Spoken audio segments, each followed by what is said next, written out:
নবীজি হজরত মুহাম্মদ সাল্লাল্লাহু আলাইহি ওয়াসাল্লামের নির্দেশ হচ্ছে, যদি কেউ মারা যায় তাহলে প্রতিবেশীদের দায়িত্ব হলো ওই মৃত বাড়িতে যারা জীবিত আছেন সেই সব শোকার্ত মানুষের জন্য খাবার সরবরাহ করা। সাধারণত আমরা এমন দৃশ্য দেখতেই অভ্যস্ত, কিন্তু এদেশের এলাকা ভেদে নানা ধরনের রেওয়াজ দেখতে পাওয়া যায়। এই তো কিছুদিন আগে আমার এক সহকর্মীর মায়ের মৃত্যুতে গিয়েছিলাম তার গ্রামের বাড়িতে দাফন ও জানাজা নামাজের অনুষ্ঠানে। কুষ্টিয়া সদর উপজেলার পাটিকাবাড়ি ইউনিয়নের নলকোলা গ্রাম।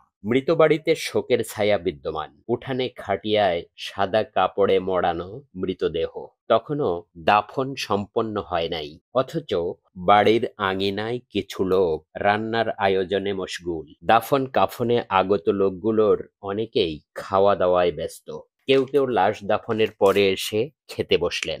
বিষয়টি আমার কাছে নতুন ও অস্বাভাবিক মনে হয়েছে।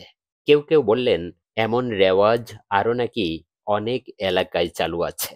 ভাইজান, আপনার নাম কি? মোহাম্মদ রাখি। মৃত বাড়িতে এখনো জানাজা সম্পন্ন হয় নাই, রান্না চলছে, এটা কি এই এলাকার রেওয়াজ? জি, এটা এক ধরনের প্রথা আর কি। মানুষের বাড়িতে খাবার রান্নাটা কেমন হয়ে যায়, এই জন্য সমষ্টিগতভাবে এলাকায় এটাই দেখি যে মৃত বাড়িতে একটা শোক থাকে, এখানেও আছে, কিন্তু রান্নাটা পাশের বাড়ি থেকে অনেকে খাবার টাবার দিয়ে যায়। এক জায়গায় একটা রান্না করছি যাতে আত্মীয় স্বজন আসলে সবাই খাওয়া দাওয়া করে।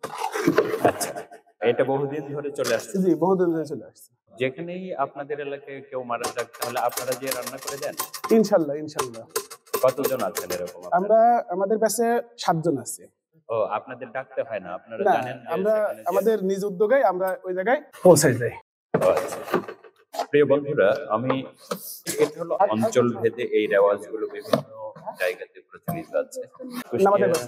সদর উপজেলা। তো এই ইউনিয়নের নাম কি? পাটিকাবাড়ি। পাটিকাবাড়ি ইউনিয়ন, গ্রামের নাম নলকোলা গ্রাম।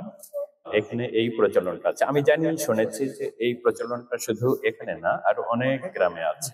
এক একটা এলাকা ভেদে, অঞ্চল ভেদে এই রেওয়াজ বা এই প্রচলনটা আসলে আছে।